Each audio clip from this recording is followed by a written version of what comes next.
ఇతిహాసాలు, ఎందరో యోగులు ఈ గడ్డ మీద పుట్టారు. వాల్మీకి, వ్యాసుడు, విశ్వామిత్రుడు, అగస్త్యుడు, వశిష్ఠుడు వంటి అనేక మంది మహర్షులు నడిచిన భూమి. రామకృష్ణ పరమహంస, స్వామి వివేకానంద లాంటి మహాత్ములు నడయాడిన భూమి. భారతదేశ జాతీయ జీవనానికి హిందూ ధర్మం ప్రాణవాయువు. వేదాలు మానవ జీవన శైలిని నిర్దేశించిన శాసనాలు. ఈ దేశంలో అధిక శాతం హిందూ ధర్మాన్ని అనుసరించే తరతరాలుగా సాగుతుంది.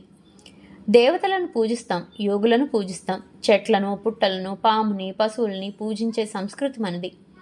పూజ అంటే ఏమీ లేదు, మన మనసులో ఉన్న గౌరవాభిమానాలను. పూర్తి కథ కోసం మా ఛానల్ని విజిట్ చేయండి. నచ్చితే లైక్ చేయండి, షేర్ చేయండి, మీ అభిప్రాయాలని కామెంట్ చేయండి. అలాగే మా ఛానల్ని సబ్స్క్రైబ్ చేసి పక్కనున్న గంట కొట్టారనుకోండి, నేను ఇలా వీడియో పెట్టగానే అలా మీకు నోటిఫికేషన్ వచ్చేస్తుంది. ఎన్నో మంచి మంచి ఇంట్రెస్టింగ్ కథల్ని మిస్ కాకుండా వినేయచ్చు. చేస్తారు కదా మరి.